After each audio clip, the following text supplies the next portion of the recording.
पहाड़ों की छाया में बसा था गांव शांतावन। नाम के उल्टा गांव में पिछले कुछ हफ्तों से दहशत का साया था। अचानक से गांव वाले लापता होने लगे।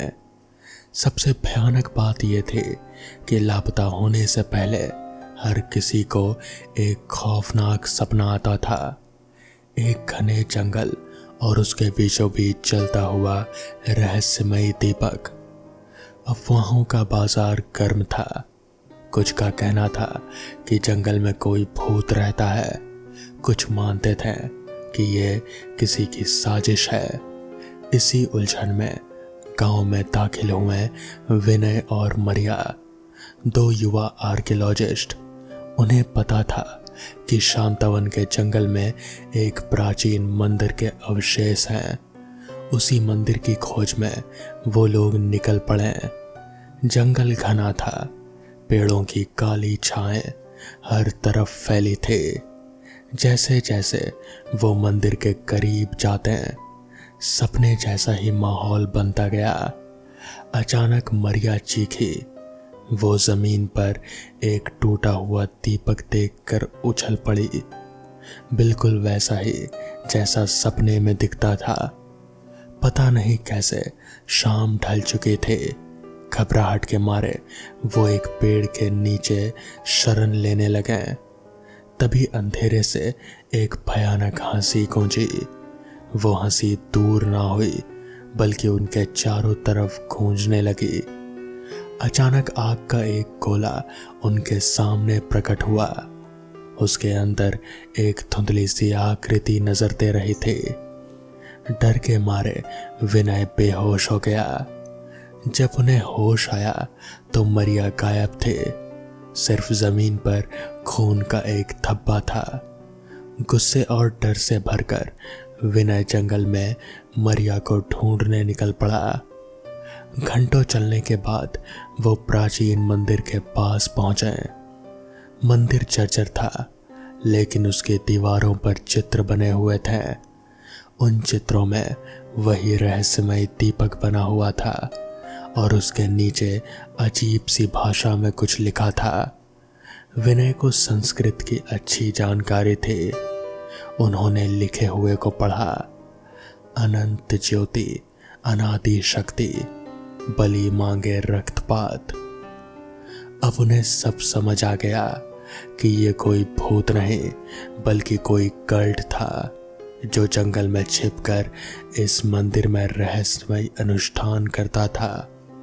उन्होंने मरिया को बचाने के लिए मंदिर के अंदर जाने का फैसला किया। अंदर का नजारा खौफनाक था। दीवारों पर खून के छींटे थे और बीचों बीच में एक वेदी बनी हुई थी जिस पर मरिया बेहोश पड़ी थी। तभी अंधेरे से आकृतियां निकली। उनके हाथों में खंजर थे। विनय समझ गए थे कि अब लड़ाई का एक ही रास्ता है। विनय ने पुरानी मंदिर की टूटी मूर्ति को उठाकर उन कल्ट आकृतियों की तरफ फेंका। वो बचने के लिए किनारे हुए, जिससे विनय को मरिया के पास पहुंचने का मौका मिल गया। उन्होंने उसे उठाया और मंदिर के पीछे के गुप्त दरवाजे की तरफ भागे जो चित्रों में छुपा हुआ था। दौड़ते हुए विनय ने मरिया को बताया कि ये कोई भूत नहीं बल्कि एक खतरनाक कल्ट है जो यहाँ रहस्यमय अनुष्ठान करता है। वेदी पर खून के छींटे और उनका इतिहास बताता है कि ये लोग बलि देते हैं। गुप्त दरवाजे से वो एक सुरंग में घुसे। सुरंग घुटन देने वाली थी और ना जाने कहां तक जाती थी। मशाल की रोशनी मंदिर के बाहर निकलते ही बुझ गई। अंधेरे में टटोलते हुए वो आगे बढ़ते रहे। कुछ देर बाद सुरंग एक कब्रिस्तान में खुल गई। हर तरफ कब्रें थे और उन पर अजीब निशान बने हुए थे। सन्नाटे को चीरते हुए एक भेड़िए की आवाज सुनाई दी। अचानक पीछे से किसी ने विनय को पकड़ लिया। वो चीखा और घूमा। सामने वही खंजर लिए हुए कल्ट वाले लोग खड़े थे। आगे भी आकृतियां दिखाई दे रहे थे। विनय और मरिया फंस चुके थे, मगर हार मानने को तैयार नहीं थे। उन्होंने मरिया को अपने पीछे छिपा लिया और फिर पास पड़ी एक टूटी हुई खोपड़ी उठा ली।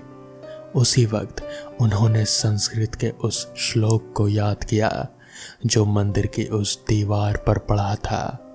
अनंत ज्योति अनादि शक्ति, बलि मांगे रक्तपात।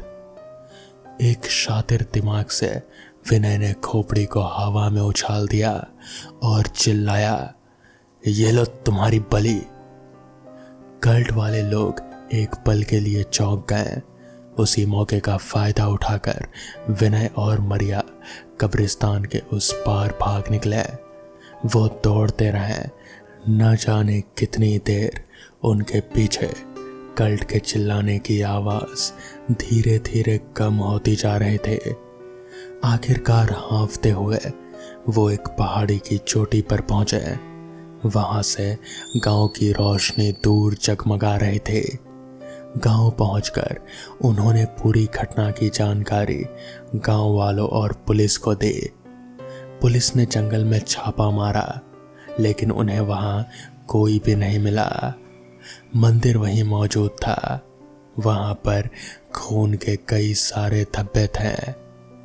पुलिस को उन खून से कई सारे लोगों का डीएनए मिला, करीब 11 से 12 लोगों का।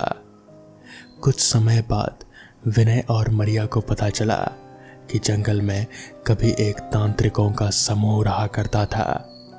उन्हें गांव वालों द्वारा भगा दिया गया था, लेकिन क्या वाकई वो चले गए थे या वो अब भी कहीं छिप कर रह रहे थे? ये सवाल विनय और मरिया के जहन में कहीं ना कहीं बना हुआ था। पुलिस की जांच जारी रही, लेकिन पंत का रहस्य अनसुलझा ही रह गया। शांतवन गांव में कभी कभी अभी भी रात में अजीब सी आहटें सुनाई देती है, जो ग्रामीणों को उस खौफनाक रात की याद दिला देती है। तो दोस्तों, ये थी आज की पहली कहानी। तो चलिए बढ़ते हैं आज की दूसरी कहानी की ओर।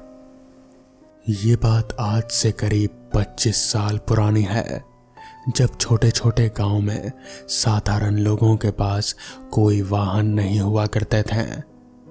उनको अगर पास के गांव या फिर शहर जाना होता था तो फिर वो बस से जाते थे या फिर चल कर जाते थे। 25 साल का वामन भी एक ऐसे ही छोटे गांव में रहता था। वो एक साधारण परिवार में था, जहां खेत में दिन भर काम करने पर बस 2 वक्त की रोटी ही नसीब होती थी और कोई भूखा नहीं सोता था। वामन घर का बड़ा बेटा था, तो पूरे घर की जिम्मेदारी अब उस पर ही थी। उसके पिताजी चाहते थे कि वामन अपनी बंजर पड़ी खेती में अच्छे से खेती करके, जिससे साल भर के घर का खाने का इंतजाम हो जाए।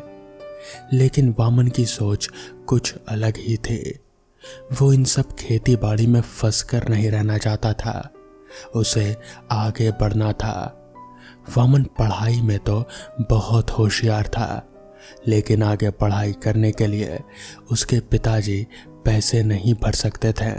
इस वजह से 12वीं के बाद उसकी पढ़ाई छूट गई थी। घर पर पैसों की कमी हो रही थी, इसलिए वामन ने पास वाले शहर जाकर किसी दुकान पर काम करने की सोची। अगले ही दिन वामन शहर गया और उसे खाद बीज और रसायन की बड़ी दुकान पर काम भी मिल गई। उसने उसके अगले ही दिन काम पर जाना शुरू किया। कुछ महीने तक तो सब कुछ अच्छा चलता रहा।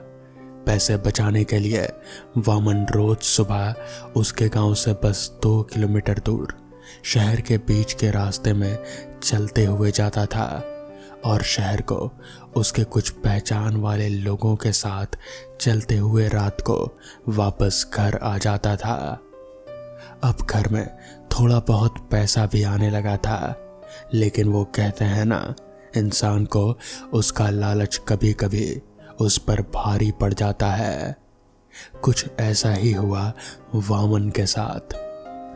बारिश का मौसम शुरू हो गया था, जिसकी वजह से खाद की दुकान पर रोज भीड़ बहुत बढ़ने लगी थी और दुकान में दिन का हिसाब किताब और माल चेक करने का काम बाकी रह जाता था।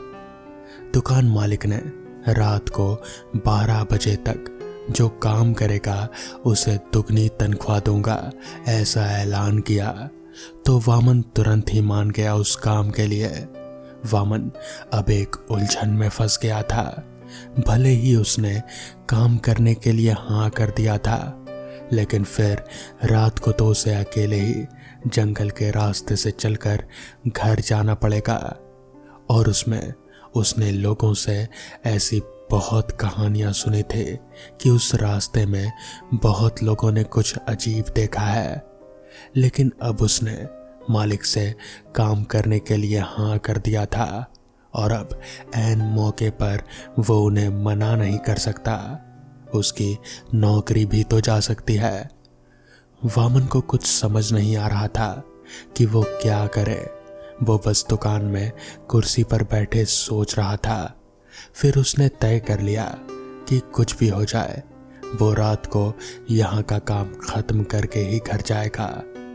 उसने अपने गांव के आदमी के पास वो आज देर से आएगा ये अपने घर पर बताने के लिए कह दिया और काम पर जुट गया। वैसे भी जंगल आधा कटा हुआ था और अब उसमें कोई जंगली जानवर भी नहीं बचे थे। ये सब इंसान ही की करने थे। फिर भी लोग उस जंगल में जाने से रात को पता नहीं क्यों डरते हैं। लेकिन वामन वहां से जाने की हिम्मत करने वाला था।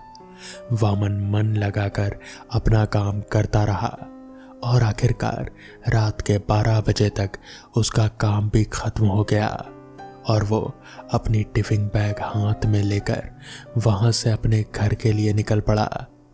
शहर से बाहर निकलते ही जंगल का रास्ता शुरू हो रहा था। आज जंगल की तरफ देखकर लग रहा था मानो वो कब से वामन को निकलने को तैयार ही बैठा था, बस उसका ही इंतजार कर रहा था। आज अमावस की रात थी। चारों तरफ घना अंधेरा छाया हुआ था। लगातार कभी ना रुकने वाली रात कीड़ों की आवाजें जंगल के चारों ओर से आ रहे थे। बीच बीच में किसी कुत्ते के रोने की आवाज आ रहे थे, कभी पेड़ के पत्तियों की आवाज। जंगल के इस सन्नाटे को देखकर लग रहा था ये कोई तूफान के आने के पहले की शांति है। जंगल की ये रात कीड़ों की आवाजें वामन को अब बेचैन कर रहे थे। वामन भगवान का नाम लेकर जल्दी जल्दी चलता रहा और मन ही मन में उसने तय कर लिया कि वो कैसे भी करके आज बस घर पहुंच जाए। फिर कभी भी वो ऐसी रात वाली ड्यूटी कभी नहीं करेगा। खैर, वामन भगवान का नाम लेकर चलते ही जा रहा था। वो अब जंगल के बीचों बीच जहां पर एक बहुत बड़ा बरगद का पेड़ था वहां तक आ गया था। लेकिन अचानक ही साफ मौसम ने अपना रुख बदल दिया और आसमान में घने काले बादल छाने लगे। आसमान लाल नजर आने लगा। हवाएं तेज चलने लगी। कुत्तों के रोने की आवाज और तेज हो गई, मानो ये बताना चाह रही हो कि वामन अब फंस चुका है। वामन डरकर वहां से भागता, उससे पहले ही तेज मूसलाधार बारिश शुरू हो गई। वामन ने अब एक अच्छी जगह रुकने की सोची। उसने सोचा, इधर उधर देखा तो उसे एक घना बरगद का पेड़ दिखाई दिया। वो इतना घना था कि उसके नीचे बारिश की बूंदें भी नहीं गिर रहे थे। वामन तुरंत भागकर उस पेड़ के नीचे जाकर खड़ा हो गया। पेड़ के नीचे खड़े होते ही वामन को घुटन सी हो रहे थे। लग रहा था जैसे कोई उसकी सांसें रोक रहा हो, लेकिन उसके आसपास तो कोई दिख नहीं रहा था। वामन का दम घुटने लगा। वो धीरे धीरे नीचे बैठने लगा, लेकिन तभी उसके हाथ में पहना हुआ पीतल का कड़ा किसी चीज में अटक गया। लेकिन वामन को ठीक से सांस ना ले पाने की वजह से बहुत तकलीफ हो रहे थे, इसलिए उसने तुरंत अपना हाथ खींच लिया। लेकिन उसका हाथ खींचते ही आसमान में तेज बिजली कड़की और वातावरण में और भी ज्यादा डर फैल गया। बारिश के साथ साथ अब तूफान भी आ गया था। वामन को अब वहां रुकने से डर लग रहा था। वो जैसे तैसे वहां से उठा और भागने लगा।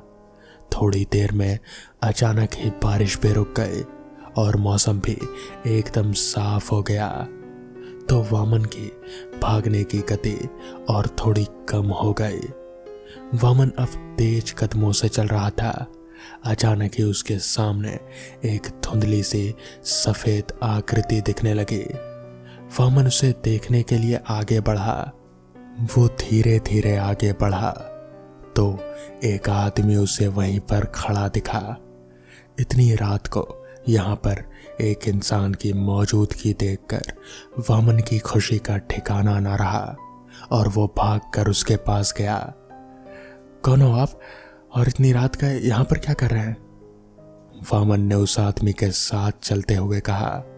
वामन ने उस आदमी के चेहरे को ठीक से देखा तो वो उसे कुछ जाना पहचाना सा लग रहा था, लेकिन उसे याद नहीं आ रहा था।